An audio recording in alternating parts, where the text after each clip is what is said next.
I will start with the Honorable Minister of Industry. This afternoon, or this morning, my ministry brought a memo on behalf of the Oil and Gas Free Zones Authority, which is a parastatal under our ministry, as part of its responsibility of regulating and attracting foreign direct investment into the country, is supervising certain oil and gas free zones in the country, and one of which is the Liberty Free Zone in Ikota Basin, Akwa Ibom State. To this end, they sought Council's approval for the award of contract for the construction of a packaged sewage system for the authority's head office within the Liberty Free Zone in Akwa Ibom State, in the sum of 1,803,556,537 naira 95 kobo, inclusive of 7.5% VAT, with a completion period of 10 months without variation. And Council graciously approved the award of the contract. Thank you very much.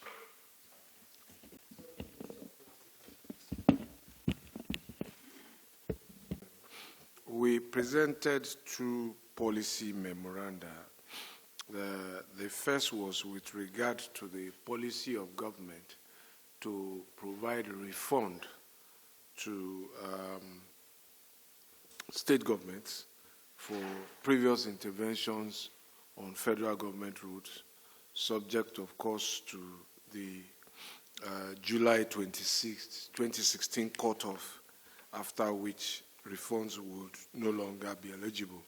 So the two states who had outstandings with respect to eligible routes were Plateau states and Borno states, and Council approved a refund of 6,601,769,470 naira and 99 kobo. 6,601 769 470.99 in favor of Plateau State, and the sum of 3,084,787,113 naira and 34 kobo. 3,084,797,113.34 for Borno State. The second memorandum was a memorandum seeking to inform Council about the commencement of a procurement process for a center clearing house for the operations of toll plaza concessionaires. Now, you will recall that previous administrations had cancelled the operation of toll plazas on grounds of lack of transparency, amongst other reasons. This administration has resorted to the restoration of tolling. So we've approved a national tolling policy, about which I briefed this body before. 2 weeks ago, we also approved the full business case for the concessioning of 9 federal routes, which will include the concessionaire's completion of those routes and also tolling operations, ambulance services, vehicle recovery services, and so on. Now, this process we sought and obtained approval to start is to get a private sector operator to work with us to build a central clearinghouse at his own expense, operate it, recover, and then ultimately transfer back to government. What the central clearinghouse will do is that it would synchronize interoperability between different toll systems that may be used by different concessionaires who, when they commence their tolls, and also provide a one-stop accounting system and a single payment recovery system where everybody is paid at the end of the operations, and also provide visibility for government to see what is going on in the operations of each concessionaire.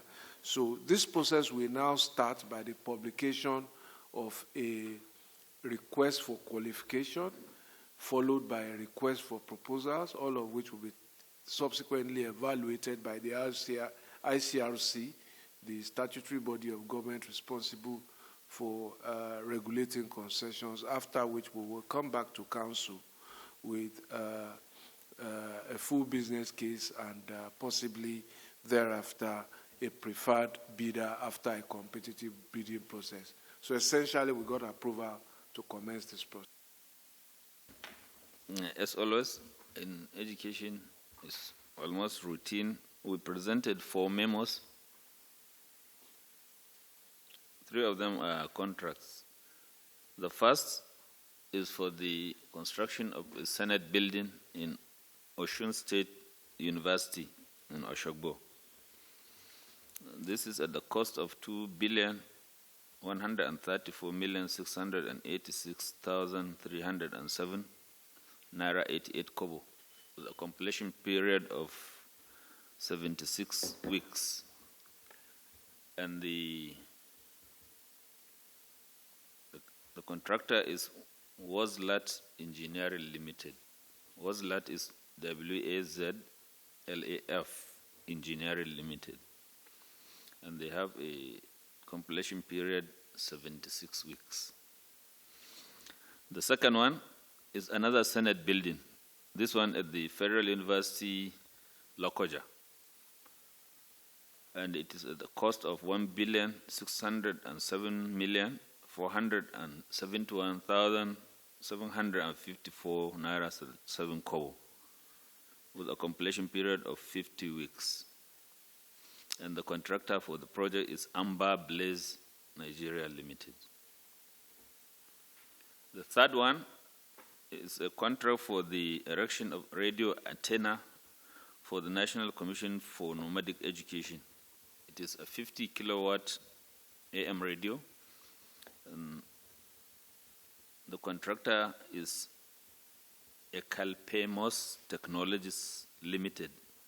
Ecalpemos is spelled ECALPEMOS, a very odd name. And the contract sum is 336,745,631 Naira 70 kobo. The completion period is 14 weeks. And the last one is a memo for the takeover of David Umahi University of Medical Sciences in Ebonyi by the federal government. And what we brought in the memo is for council to ratify the agreement that has been entered between the Ebonyi state government and the federal government, and then to approve the renaming of the university from David Umahi University of Medical Sciences to David Umahi Federal University of Health Sciences, and to approve a draft bill which has been written, and then to approve the transmittal of this bill to the National Assembly for enactment into an act.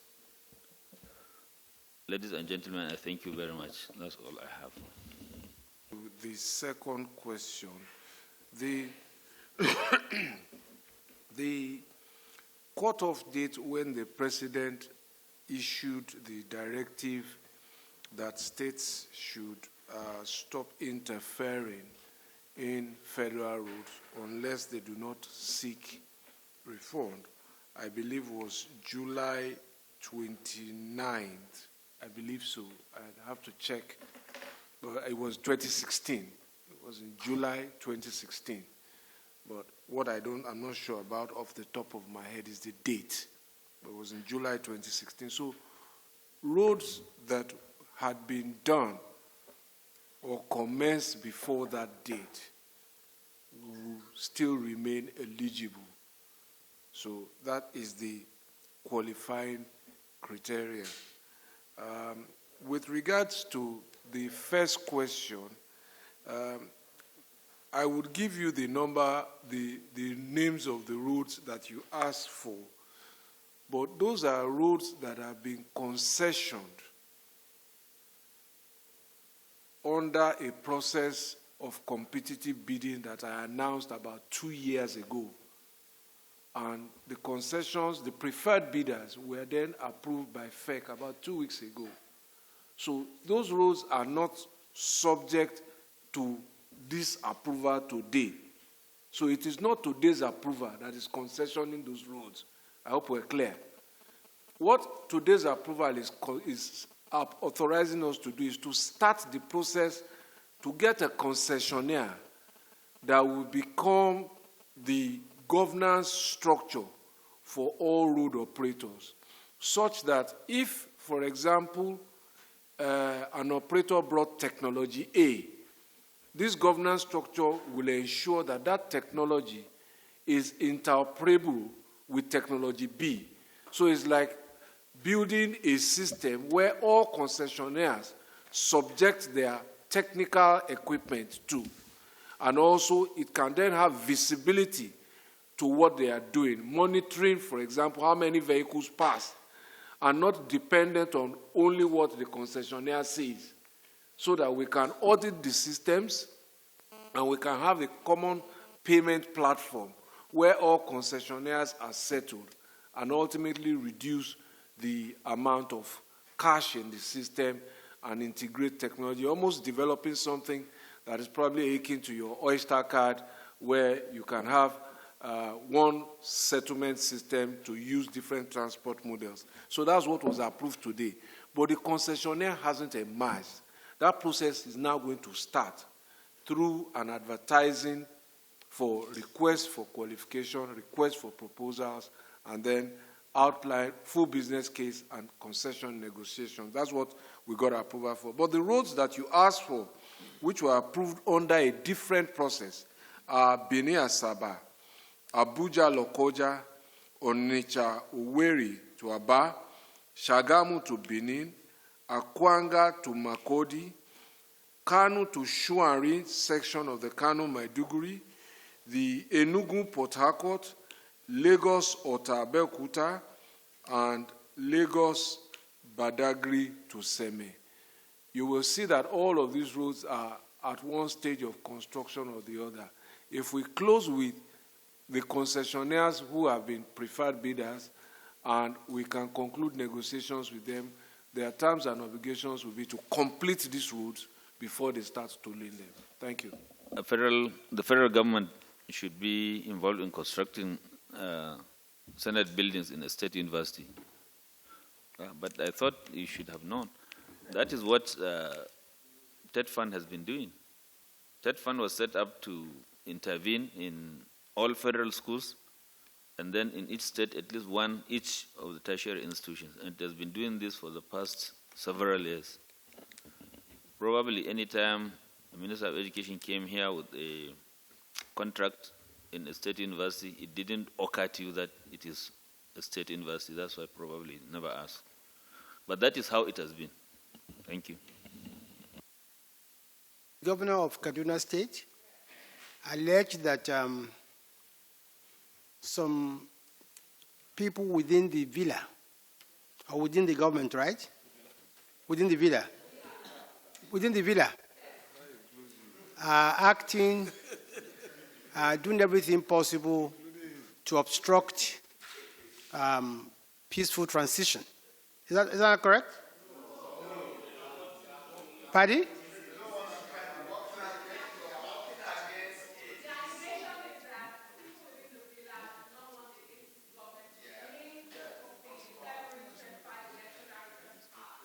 Yes, that they are working against smooth transition of power.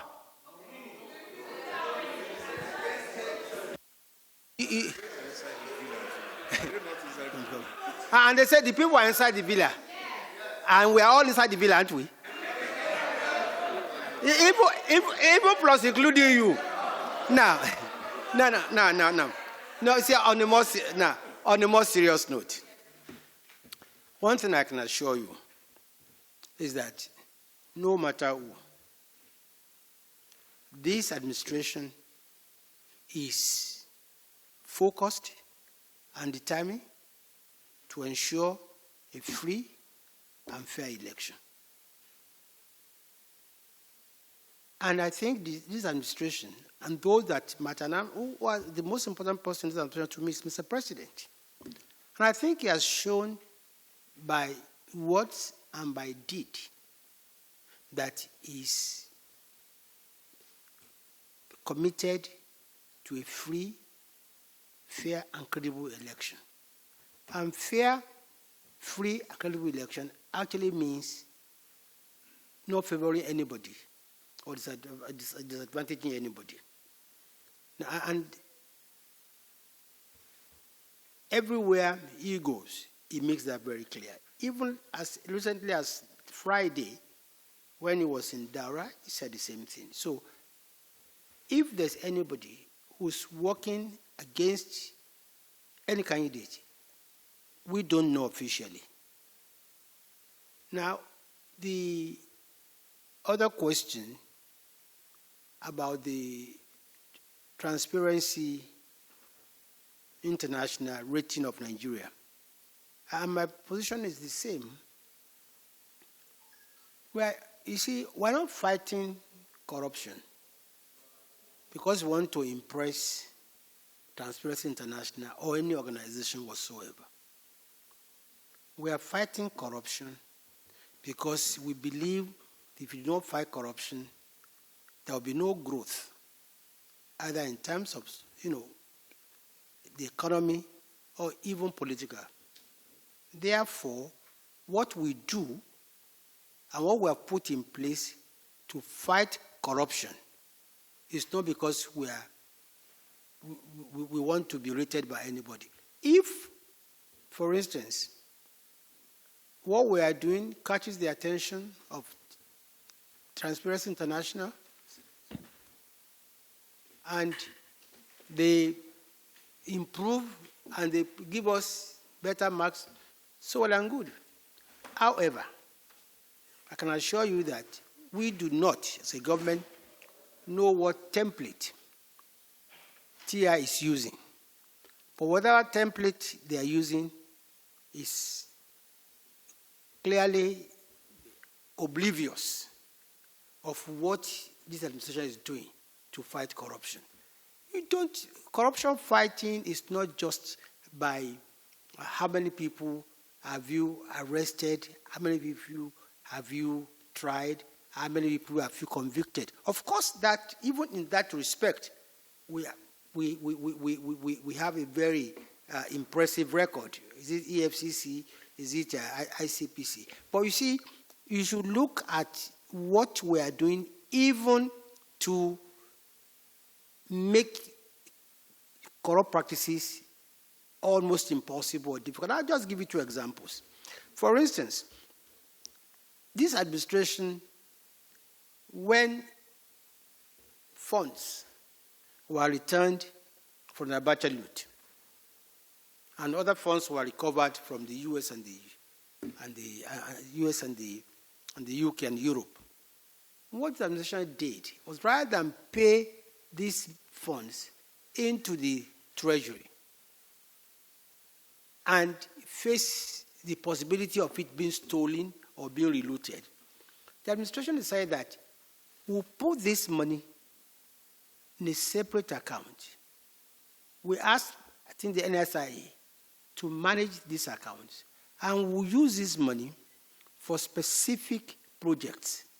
And some of our legacy projects today are actually being financed by money that have been stolen, which have been returned, and which have kept in one place. To me, this is an example of how to fight corruption. It's an example of how to ensure that people do not steal what has been recovered again. I make proud to say that we have been more proactive in fighting corruption, but people are not willing to see those things that we have put in place in fighting corruption. And that's why I gave you that example of, putting aside money that has been returned for specific projects so that we can monitor how those funds are being used. Now, again, the courage of this administration, even to expose high-ranking,